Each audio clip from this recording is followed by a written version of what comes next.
அரக்கோணம், காவிரிப்பாக்கம் உள்ளிட்ட பகுதிகளில் மழை பெய்தது. காலை முதல் வெயில் கொளுத்திய நிலையில் இந்த மழை குளுகுளு சூழலை ஏற்படுத்தியது.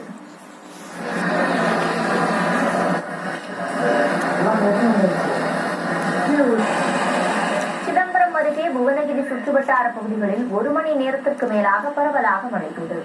காலை முதலே வானம் மேகமூட்டத்துடன் காணப்பட்ட நிலையில் குளிர்ந்த காற்றும் வீசியது. தொடர்ந்து மதிய நேரத்தில் புவனகிரி, கீரப்பாளையம் மற்றும் சுற்றுவட்டார பகுதிகளில் விட்டு மிதமான மழை பெய்தது.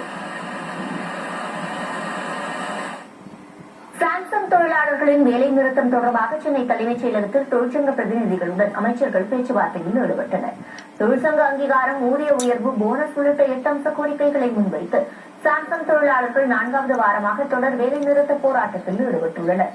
இதற்கு உரிய தீர்வு காணும் நோக்கில் தொழில்துறை அமைச்சர் டி.ஆர்.பி. ராஜா, தொழிலாளர் நலத்துறை அமைச்சர் கணேசன், சிறு குறு மற்றும் நடுத்தர தொழில்துறை தாமோ அன்பரசன் ஆகியோர் பேச்சுவார்த்தை நடத்த வேண்டும் என்று முதலமைச்சர் அறிவுறுத்தியிருந்தார்.